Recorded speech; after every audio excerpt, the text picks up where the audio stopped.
On screen, The Golden Girls was laughter. For women, one house, endless jokes about aging, love, and life. But behind the bright lights and live audience, the reality was far more fragile. Estelle Getty, the sharp-tongued Sophia, was actually the youngest of the cast. Yet as the series went on, she became the most vulnerable. During later seasons, Estelle began showing signs of dementia. Memorizing lines became a daily struggle. Cue cards were hidden everywhere in flower pots, behind furniture, even on the backs of other actors. Her castmates noticed long before the audience ever did.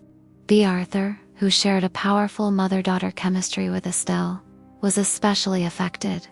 That dynamic slowly faded, not because of writing, but because illness was quietly taking someone she loved. There was another layer of pain few people knew. Bea Arthur had lost her own mother to Alzheimer's disease. When the show filmed an episode dealing directly with memory loss, the emotions became overwhelming.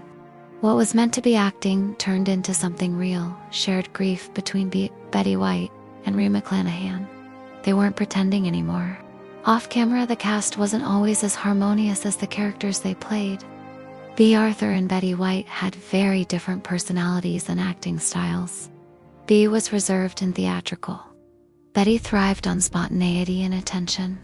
The tension was real, professional, personal, and unspoken. And yet, when the series came to an end, all of that disappeared. In the final episode, the goodbye hug wasn't scripted. The tears weren't planned. What viewers saw was not Dorothy, Rose, Blanche, and Sophia, but for women mourning the loss of a family they had built together over 7 years. They weren't just ending a show. They were losing a daily life. The Golden Girls was about friendship, aging, and resilience. And in a way few sitcoms ever managed, the real lives behind the camera reflected the very truths the show was trying to tell. Laughter on screen, love, loss, and reality behind it.